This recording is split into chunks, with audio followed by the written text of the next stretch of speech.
So this past weekend, there's been a couple trades happening, including Ryan Johansson going to the Colorado Avalanche for Alex Galchenyuk, and now there's a big one that seems to be rumored and surrounds the Flyers and the Blues. Now, if you haven't heard about this, the Flyers are pretty much bottoming out at this point, which means they're dumping off a lot of their young and veteran assets, and this does include Kevin Hayes, which the rumor circulates them and the Blues trading for Torey Krug and some assets and then shipping Hayes off to St. Louis. Now, for those of you who don't know, Torey Krug in his career with Boston was considered one of the best offensive defensemen in the league, and even though he was always somewhat of a distressed asset because people didn't think he could stay healthy or that he was solid defensively, he actually ended up going to St. Louis on a pretty big deal and getting $6.5 million a year and a no trade clause. So right as this trade was happening, Torey Krug said, nope, not going to Philadelphia. They're bottoming out. I want to win another championship, or my first. I can't remember if he's won a championship or not,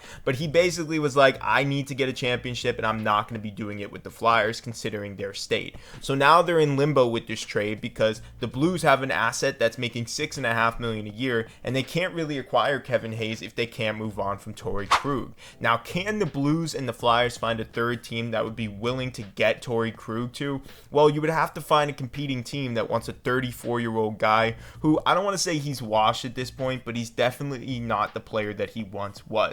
Now, a lot of people have been scrutinizing Torey Krug about this, saying that his trade clause shouldn't be something that he should be invoking right now because he's on the back end of his career and he's washed or whatever, but that's exactly why he has the no trade clause. You don't want to go to a team that's bottoming out if you're an older guy because you want to win. What does Torey Krug have to do with Philadelphia at this point? I mean, they're not winning a championship anytime soon, so he's not going to be super valuable to that organization. It's really just a cap move, but I wanted to come on here and just talk about player empowerment. I think it's super important for these guys with no trade clauses to get the same kind of acceptance as the teams who have the trade clauses, and I think it's important for them to be able to pick the teams that they want to go to, especially when they sign these big contracts or maybe even take a little bit less money than what they think they're valued at. But what do you think about this whole situation? Would you be excited to see Kevin Hayes go to St. Louis? And how do you feel about the Torey Krug thing? Do you think he's going to end up with another contender, or do you think he's just going to stay in St. Louis at the salary that he has? Let me know what you think in the comments below. Like this video and subscribe to the channel if you haven't yet. I'll see you guys in the next one.